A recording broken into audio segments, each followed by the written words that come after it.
दमा, फेफड़ा cancer, TB आदि से है परेशान तो Iman TB chest and heart care clinic है एक बेहतर समाधान।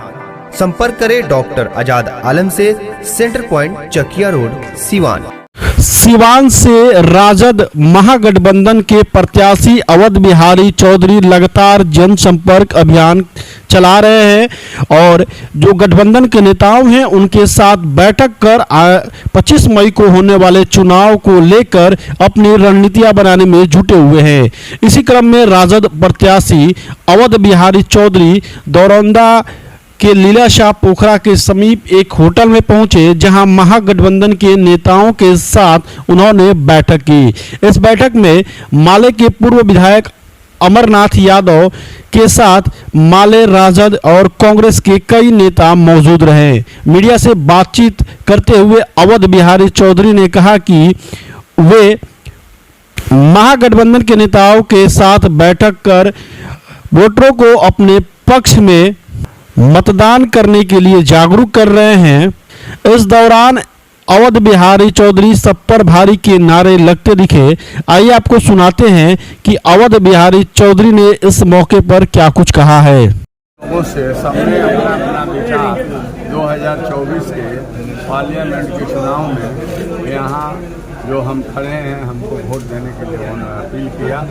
ये मैंने भी लोगों से कहा कि आप मैं राष्ट्रीय जनता दल महागठबंधन का प्रत्याशी सिवान पार्लियामेंट के लिए बनाया गया और दरौंदा प्रखंड के सभी कार्यकर्ताओं और सभी कार्यकर्ताओं से मैं आग्रह किया कि आप हमें सहयोग करिए, मदद कीजिए, मैं आपके साथ दुख सुख में रहूंगा। अंदर की मजबूती ही असली मजबूती होती है, जैसे सलूजा गोल्ड TMT सरिया, क्योंकि सिर्फ यही है 24 कैरेट गोल्ड की तरह असली स्टील से बना, जो दे आपके निर्माण को बेमिसाल मजबूती अंदर से। सलूजा गोल्ड TMT सरिया, गारंटी असली स्टील की, गारंटी मजबूती की। और आपके जो भी समस्या होंगे उसके निदान करूंगा और सबको मिला जुला कर लेकर चलने का काम मैं करते करूंगा और आप कभी मायूस नहीं होंगे।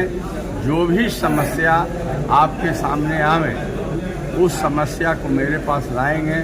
मैंने कहा कि अवसर मुझे मिलेगा तो मेरा जो है 6 पार्लियामेंट के जो मतलब विधानसभा क्षेत्र है और जो हमारा 14 विधानसभा 14 जो हमारे प्रखंड है, कार्यकर्ताओं से कहा कि 14 प्रखंड में मैं डेट तय करूंगा कि अमुक तारीख को हम आप लोगों की सेवा के लिए एक कार्यकर्ताओं की बैठक करेंगे, आम जनता को बुलावेंगे और सुनेंगे समस्या।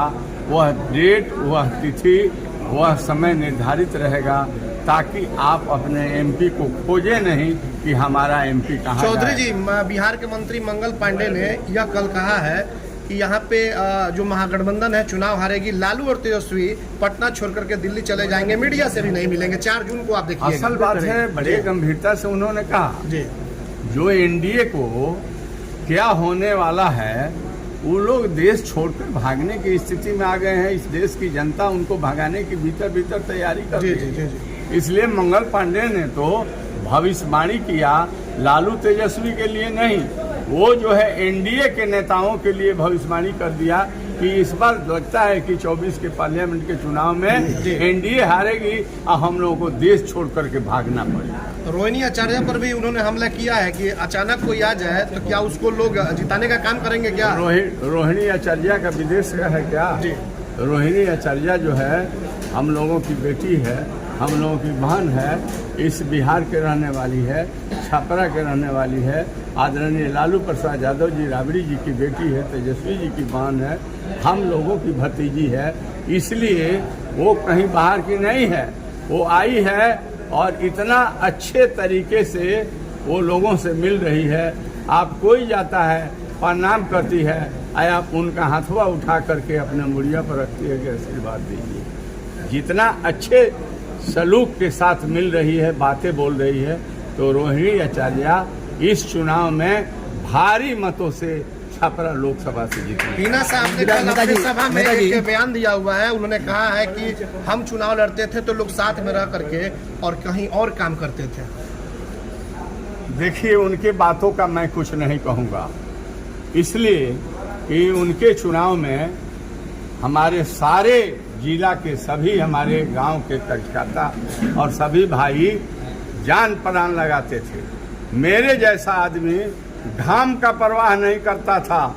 समय गवाह है, वो बहुत सारे लोग जिंदा है कि हम लोग राष्ट्रीय जनता दल के लिए पूरे सवेरे से लेकर के सवेरे शहर में प्रभात फेरी साथ में करते थे, और जब दुकानदार भाई लोगों का दुकान खुल जाता था तो हम लोग देहात में जाते थे। दोपहर कड़ाके धूप में भी हम लोग नहीं बैठते थे, घूम घूम कर लोगों के वोट मांगते थे। पार्टी के साथ किसी तरह का भेदभाव हम लोगों ने नहीं किया। खूब मेहनत किया, खूब परिश्रम किया, लेकिन रिजल्ट जो है सीवान में एक बार नहीं, दो बार नहीं, तीन बार पक्ष में राष्ट्रीय जनता दल का रिजल्ट नहीं हुआ। लेकिन हम और हमारे सभी कार्यकर्ता, सभी समाज के भाइयों ने ईमानदारी से वोट। महागठबंधन के मैनिफेस्टो पर भी सवाल उठाया जा रहा है, कहा जा रहा है कि जीतना नहीं है तो कुछ भी बोल दीजिए, संभव है, ऐसी बातें बोली जा रही है। जो विद्वान लोग होते हैं, जो पढ़े लिखे लोग होते हैं, मैनिफेस्टो कोई साधारण चीज नहीं होता है। मैनिफेस्टो चुनाव में इस राज्य के पब्लिक के मतदाता के बीच कमिटमेंट है, इस राष्ट्र के जनता के सामने कमिटमेंट है कि हम जीतेंगे तो हमारी प्राथमिकता रहेगी ये काम करेंगे। इसलिए मैनिफेस्टो अगर झूठ हो गया तो आप कुछ बच ही नहीं सकते। सिवान की लड़ाई को कैसे मान रहे हैं? सिवान की लड़ाई त्रिकोणीय जो है क्या? गठबंधन की जो सभा चल रही है, सिवान की लड़ाई त्रिकोणीय स्तर पे हो रही है, और ये अब साबित साहब का जो फोटो लग रहा है, ये विवाद अब बढ़ता जा रहा है। अब कोई विवाद नहीं बढ़ेगा, वो तो राष्ट्रीय जनता दल के थे, पार्टी में नेता थे। अगर कोई विवाद करता है तो हम तो नहीं हटाएंगे। हिना साहब को मनाने की अभी कोशिश हो रही है। आप कौन सी के मनाने की सर कोशिश? एक क्या सवाल बात पूछते हो? है, मंगल पांडे ने कहा है, अरे अब तो हम लोग लड़ाई लड़े, आप मनाने का कहा, हम मैंने घर जाके बैठ जाएंगे और राष्ट्रीय जनता दल उल्टा कर देंगे। मनाने का कोशिश किया हुआ नहीं हुआ, हमारा तो पार्टी में शामिल कर, पार्टी में शामिल करना यही यही विषय है। सर एक सवाल मंगल पांडे ने कहा कि 543 सीटों का चुनाव हो रहा है, लेकिन राजद जो है, मैं लड़ रहा हूँ जी, राष्ट्रीय जनता दल महागठबंधन ने हमें टिकट दिया है। टिकट को 2-3 दिन तक होल्ड करके रखा गया था, और यह आप पत्रकार है तो दूर तक सोचिए, दूरदृष्टि। क्या किसी ने होल्ड करवाया था? अब जो होल्ड कराया हो, लेकिन हमें बुला करके बाद में टिकट दे दिया गया। अब किस इंतजारी में होल्ड किया गया था, क्या कारण थे महागठबंधन के, वो जो ऊपर के कमेटी है वो जाने। अब तो हमें टिकट दे दिया गया।